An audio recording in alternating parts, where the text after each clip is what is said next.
All right. Who am I speaking here with today? You're speaking to Jacob Myring. All right, Jacob Myring. Where are we? We are at what is called Top Secret Studios. This is a place that my band, No Vein, we rehearse in at least twice a week. So. No Veins. That's the name of your band. So you're in a band. What do you do? What do you play? I am the drummer for No Vein. We're kind of like an alt-rock grunge band. And yeah, they've been around for a little bit, and I joined the band maybe about 3-4 months ago. Changed the name, and now we're kind of picking up some steam.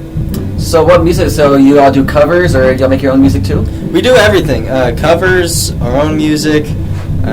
Yeah, so that I guess answers that question. Yeah. What are some of the bands you guys cover that people might know? Alice in Chains, Nirvana, a lot of the main grunge artists, Stone Temple Pilots, Deftones. Wait for that, that's coming out pretty soon. So we got a lot of content ready for y'all. Who are your bandmates? My bass player, his name's Brady, and then the guitarist and lead vocalist is Lucas.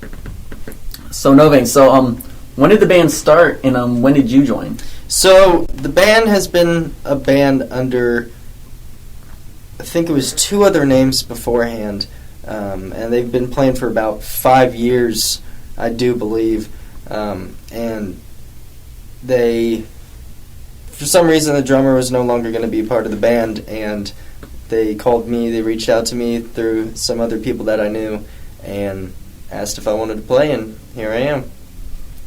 So what got you into music then? I guess if you're good enough to play here with No Vein, you've always been playing for a long time. So when did you start? What's your music history? Yes, so I started playing the drums whenever I was 6, but beforehand I had some piano experience as a little kid, and I was always running around the house in my underwear with a guitar in my hand or something. I was always drawn to music, and one Christmas my parents bought me a garage band kit, and it had like this plywood guitar and these cheap drum sets and tambourines and all sorts of stuff, and my sister and I, we would play on it, and I'd just bang that living crap out of the drums, and I would play them and play them and play them until they started breaking, and that's whenever my parents decided to go ahead and invest in a drum set and bought me a drum set, and stuck with it since. So.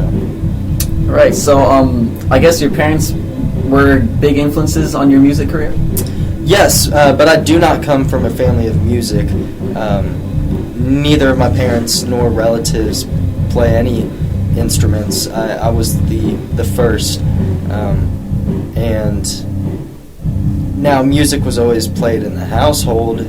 We always had the radio on, or at that point in time we were using, I guess, like Yahoo, just the blank page when you go and look up videos, not even YouTube at that point, and we were just listening to music off of that, and they're the old streaming platforms. So was there any other big influences in your life for music? Yes.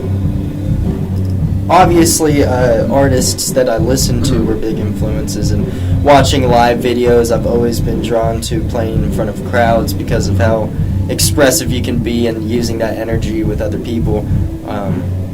But it was only when I started taking lessons, private lessons, that I started to gain appreciation and influence off of the fellow musicians around me. And so a couple influences that have certainly impacted my life and playing style. Ed Soph is one of them. I started lessons with him at the age of 14, and he was by far the most influential drum instructor I've ever had. And if y'all know anything about Ed Soph, he was jazz drum study teacher at UNT, and he produced some of the best drummers to ever walk the face of this earth. So he knows what he's doing, and he's been around for a while. Yeah, so who are some of these drummers then that have gone on to have great success? Do you know any of them? I do, actually. So Rich Redman I know personally. He's the drummer for Jason Aldean, the country artist. There's another drummer, Jason Sutter, who performed with Marilyn Manson and Chris Cornell and a lot of other artists as well. Keith Carlock, he performed with John Mayer and countless other people as well. Peter Erskine, he is known for his jazz drumming in the jazz scene. And I mean, I can just go on and on and on about so many drummers that he's honed, you know. Yeah, that's insane. So obviously you have a lot of people in the industry. You've gotten to work with a lot of people in the industry. What is Novane, I guess, trying to accomplish? Like, what are you guys' big goals? How's your success been so far? So some of our goals obviously is to go on tour. You know, try to figure out that sort of thing. Never have I gone on tour before. I've definitely ventured out for gigs. Nashville, I've performed down in Austin numerous times, all across Texas and that sort of thing, but never as a touring band, and that's something that we certainly want to do. Right now, we've been focusing on social media content because that's kind of how you get a following nowadays. And we're using that to our advantage to then book gigs off of it. And we've been doing fairly decent on the whole social media platform thing. We went from 500 Instagram followers to now 1,500, and that was in a month. TikTok, we went from 20 followers to, I believe it's 600 now. We're just getting a lot of viewership, and we're just kind of waiting for that big break. Yeah, exactly. But that's kind of our goal, is to be an influential band in the next couple of generations. So yeah. So how has obviously Denton has a big music scene. So how has it been getting to play here in Denton, calling Denton home? Yeah, it's interesting because there's such a big music scene. It's very competitive. So the fact that we're having people even recognize us and notice us is a very big accomplishment, I believe.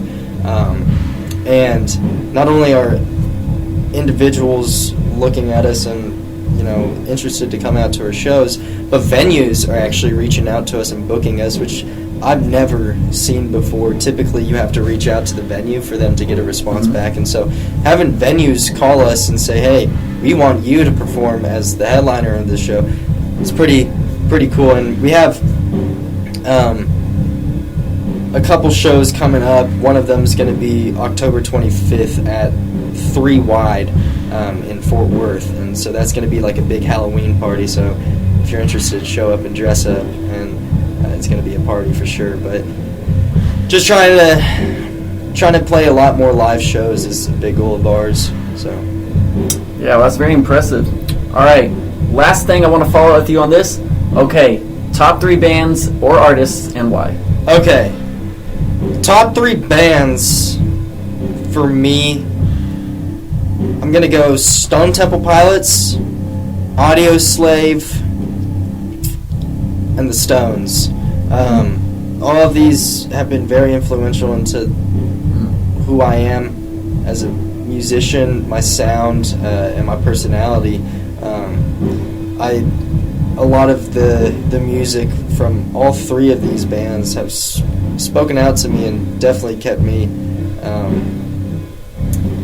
you know, learning, and that's a big part. Another band, Neck Deep, it's like a pop punk, you know, punk core band based out of Great Britain, and that band is phenomenal. I remember listening to them whenever I was like 13, and like it was before they even blew up, and I just love their music. And one more artist that I need to mention, he just recently started picking up some traction. But Billy Strings, the bluegrass artist, I come from a lot of different musical backgrounds, and that's definitely aided me.